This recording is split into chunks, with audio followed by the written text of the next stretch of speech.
So Daanesh, Mr. Sam, what have you brought me today? you are sitting and driving in the MG1. Uno. Uno. Wahid. Wahid. Wahid. But the easiest way I can tell you what this car is that MG says that this is the ideal car for the urban dweller. So it's For everyone. so Unless you're a Bedouin. unless you're a Bedouin, that's true. If you don't know what a Bedouin is, Google it. But this is basically a city car, small but has enough space for seats, large trunk. But the main thing is that if you saw our Geely Cool Ray review, if you watch that video, you'll understand what we're doing here. But if you saw that, this car, I think, is the ideal competition to that, to the extent that we're reviewing the same colors as well. It is a very similar color. Right? Indeed. I will say I prefer their version of blue, and I'm not going to get into like what the fancy names are, but this I think is a great comparison. So if you're interested in this car, you should be in the Cool Ray and vice versa. So check both those videos out as we take you along through. So let me start with the price, because if you remember, the Geely was from the 79,000 to 94,000 range. Okay. But with offers and stuff, you can get it for the 85,000 range. Same thing here. Okay.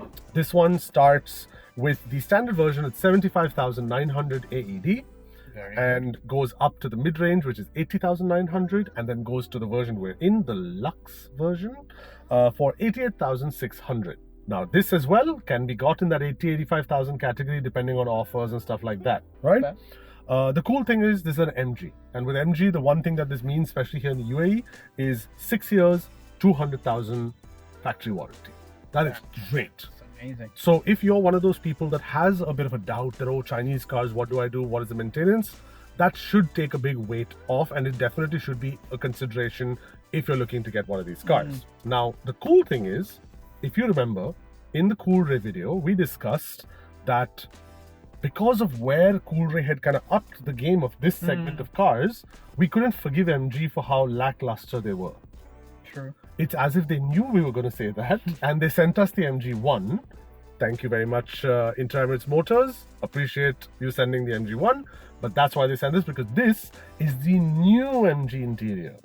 All the problems that we had with the old interior have been addressed over here. All right, so let's start off with the exterior. Want to hop out? Sure. All right, let's go for it. This is the MG1. All right. Now, as you can see, sharp. That is the word I'd use. Everything is sharp. They've got this grille over here. They've got these lights. So these are 3 LED DRLs. So 1, 2, 3. You've got this, it's very bold. Even on the website, it says the word muscular and bold. And that's kind of what the MG1 has going for it. You've got this blue color. Now, I personally am not a big fan of this shade of blue. If you guys are, let us know in the comments. And what other stuff do we have going on? Okay, so come here. So on the side, you have this dual paint going on the car, right? Two-tone. You've got some nice lines, but they're not as stark as they were on the Geely, for example. Okay. But they're much more curved, right? You've got 19-inch alloys on the car over here, right? On the lower versions, you get an 18-inch alloy. Okay. So this is the one other nice perk of getting this version. You've got some more detailing over here. Also, I have to ask all these brands, what is up with this? Why do you guys like this so much?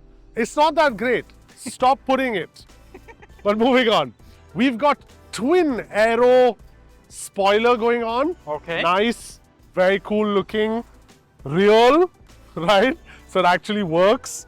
And yeah, then you've got a massive boot. Oh, very nice. Okay, very, very big boot. With the seats that lay flat, you can do something like 1,000-liter capacity, which is awesome. Unfortunately, not electronic. You have to do it manually. But yeah, on the overall, very nice. You can see this little badging, this pixelated badging happening on the one. And Yeah. are those functional exhaust tips? Aha! I've prepared a You stick have. earlier. Thank you, sir. Thank you. Thank you. Nope. So why even have them at all then, right? Why are these here? Wait, so where's the exhaust? Oh, it's here. Yeah.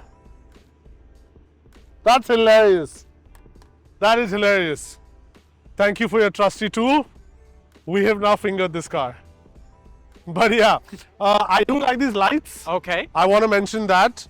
LEDs from SAIC Vision, because of course these are built by SAIC on the I have to remember on Sigma, on SAIC something platform. I've forgotten. But yeah, this was my first time doing what Sam does, the walk around. Tell me, give me a rating below, please, on how this whole thing looks. Did I do well? But all right, let's get back in and let's discuss the engine. All right, let's go. So that was the exterior. What did Yeah. you think of it? I thought it looked good. Yeah? No, I mean, it's all subjective at the end of Right. the day, but design is modern, looks good, can't go wrong. It looks sleek. Fair enough, fair enough. Okay, so coming down to the engine, all right? We have a 1.5 litre turbocharged engine Okay, with a CVT transmission, our favorite. which means so yeah, But again, for most listen, people that's going to buy the it- car, yeah, don't bother to buy yeah, it. absolutely, absolutely. It's fine. Fuel efficiency and the whole It's shebang. fine. Yeah. Exactly. Next up, we've got 181 horsepower. Which is All right, which is good. 285 Newton meters of torque, decent as well, and a acceleration from 0 to 100 in 8.8 seconds. Which is not bad. Right, which means that when you're in the city, you've got traffic the way we have right now. You're good. If You're want not touching 100. exactly, and It's if okay. you want to zoom a bit later on the highway, you've got a little power, so on and so forth. So on the overall, I think a very suitable engine. Mhm. It is front wheel drive. Okay. But from the little you've driven it, how are we feeling? Like the steering and stuff like that. You're not expecting a sporty, sort Right. of drive. It's not like the Civic Type I R. mean, you are right? driving it in super sport mode. I am indeed. So, but Well, let's just switch back to normal for the traffic, shall we? perfect. Is there an eco mode? There is given? not. There is There's not. There is not. But yeah, on the overall, I think really nice. I do like this steering, this new steering, because I've criticized their steering a lot. I think I liked the previous steering wheel Okay. because it looked like it came out of a German brand's. You can say Volkswagen. It's okay. It looked like Volkswagen, and it didn't creak. Right. Fair.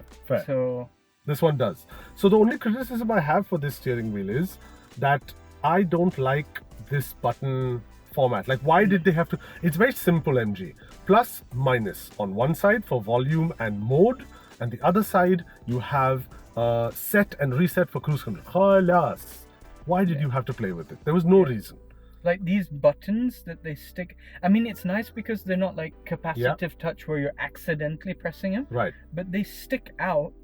So you're like, you want to touch from the top and adjust them, but then it doesn't feel right. So you then end up pushing them from, Agreed. the other thing. And then the volume control, you're like, okay, I want to pump up the tune, so I'll just hold the volume. But it doesn't. No. You have to manually one. Exactly. It's You know? it's one of those. It's slightly half baked, which I don't appreciate. It's like if you're gonna pop some technology into this, go for it. All right. Yeah.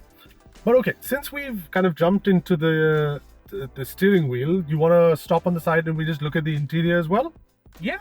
Awesome. Let's go for it. So as soon as you enter the car, you have what they call a 30-inch wraparound display. 30. Okay, so let me explain to you why Sam is doing that. Because yes, it is 30 inches wide, but it's not all one display. It's first of all 3 panels, Yes. right? The rightmost panel is the Infotainment area, which is 12.3 inches. Yes. Nice, good size.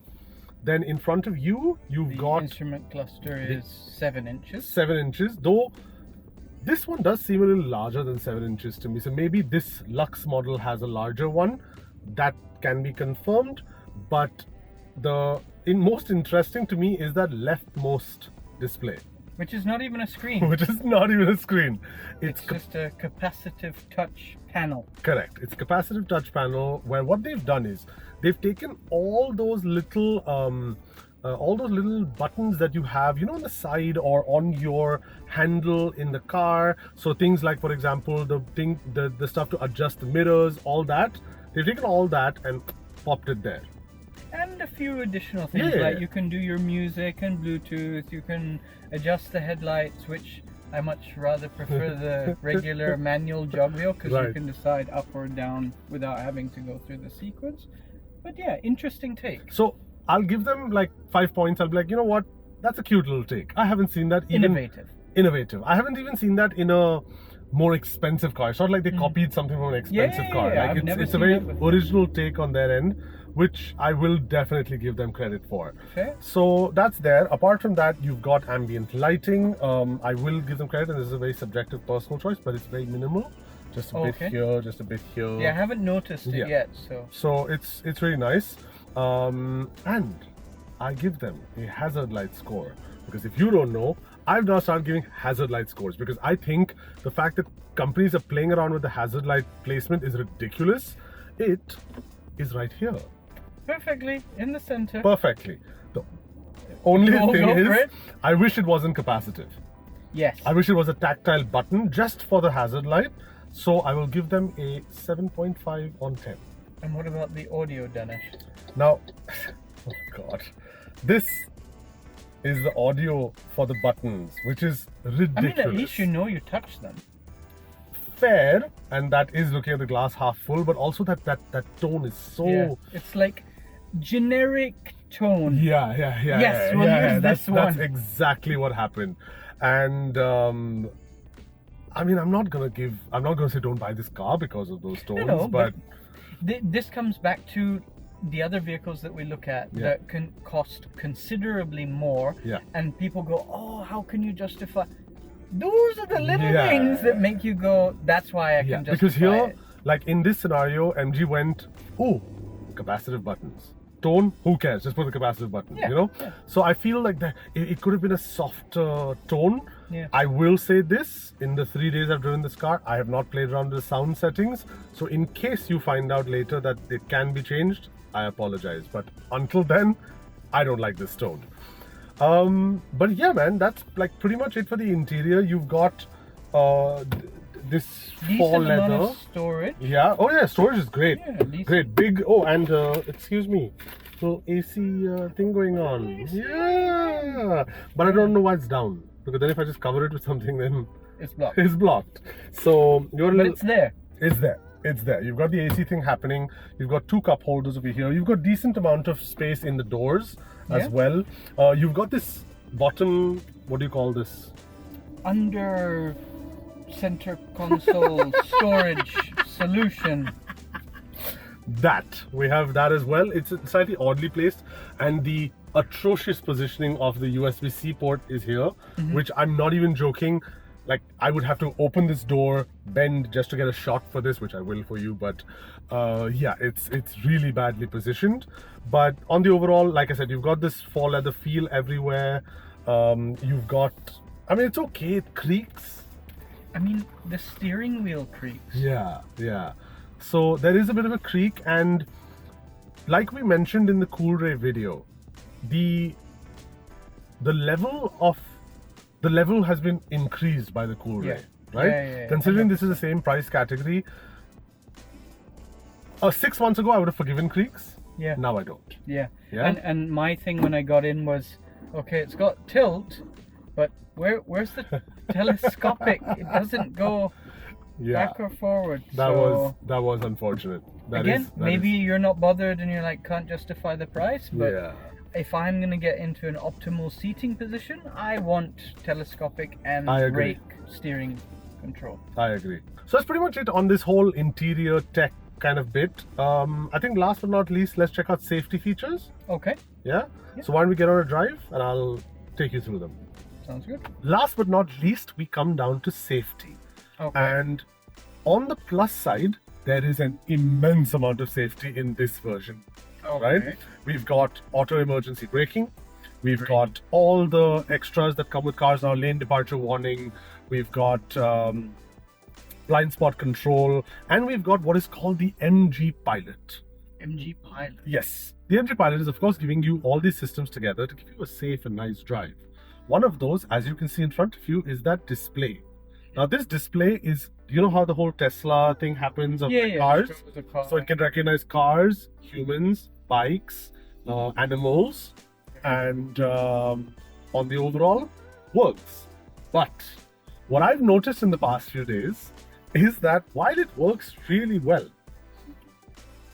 it has a very small range. So let me give you an example. Let's assume there's a car ahead of you. It will detect that car, as you can see on your screen right now. Yes, it is. Okay. If there's a car on the side of it, as you get closer, you will detect the one on the left lane as well.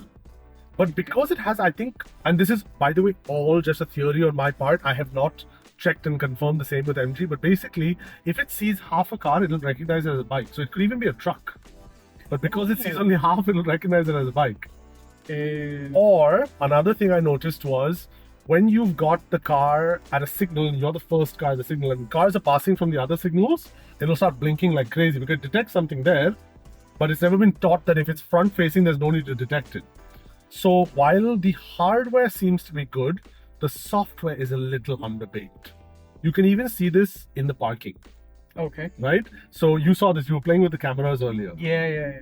Cameras, yes, on paper, you've got 360 cameras. You can look in front, back, side, all around, everything. When you turn your turn signal on right now, it will show you a little graphic with the car and everything, all amazing. But that camera will be distorted. It doesn't recognize edges very well. So it's a little half-baked. It's nice that it's there. Yeah. I wouldn't change your driving style for it. Yeah. Right? I get you. So that's kind of there. So that part bugs me a little, just a bit, bugs me a little. But on the overall, this is a decent improvement from MG. I really appreciate the interior, because if this was the old interior and I had just sat in the cool ray, I would have said thank you very much to this car a while ago. But yeah, on the overall, I think it's a decent step in the right direction. Yeah. MG was ruling the roost, especially here in the UAE, for a while, right? Oh yeah, like big time. For a while, we were just reviewing MG cars. That's all we had. But now we've got MG, Geely, BYD, Hongqi, Exceed. Like, we've got so many brands. So I think it's good that MG has upped its game, but I think it still has a way to go. What do you think, since you've spent a little time with the car now? I think honestly, it's something worthwhile, sort of looking at. Okay. But like you said, there's those niggles, and it comes down to sort of individuals as such, whether do you notice them, right, are you bothered about them, then if you factor in the price, all of those things. Right. So I would definitely check it out. I'd be looking at it, but I think we're both in unanimous decision that we'll go with the Cool Ray. It's a small difference between the price, but I will tell you what. You know what? I'll tell you where the Cool Ray stood out. The Cool Ray stood out with interior, right? The fact that it had automated parking, that was awesome. That was super cool. But I also feel it had crammed a lot. So multiple car textures. There was the bald fake Alcantara thing going on. There were too many buttons. Whereas this is a bit more. Yeah, and just spaces things out a bit more. You don't get that feeling of cramming. Like, see, there's big distances here where it's clean, whereas all the screens are here. All that stuff going on as well. So I think from that perspective, the MG, I might go as far as say, compared to the Cool Ray, the MG has a bit more class. Bit more, in my opinion. Just a bit more. Where are you coming from? Just a bit more. It's, no. You know what? I want to rephrase that sentence. It's a bit more mature. Geely's still a kid. Yeah. Right? MG has been around for a bit and they don't really know what they're doing. Yeah. So I think that's where that difference kind of lies for me. Okay. Yeah. But yeah, that was basically our look at the MG1. Do let us know what you guys think of the car. If you were to compare an MG and a Geely, where would you guys kind of stand. If there's any specific questions you have, don't forget to ask us in the comments. Obviously, if there's something you want us to compare this to, please do let us know. But until the next time, this is Sam. My name is Daanesh, and I'll see you at the next one.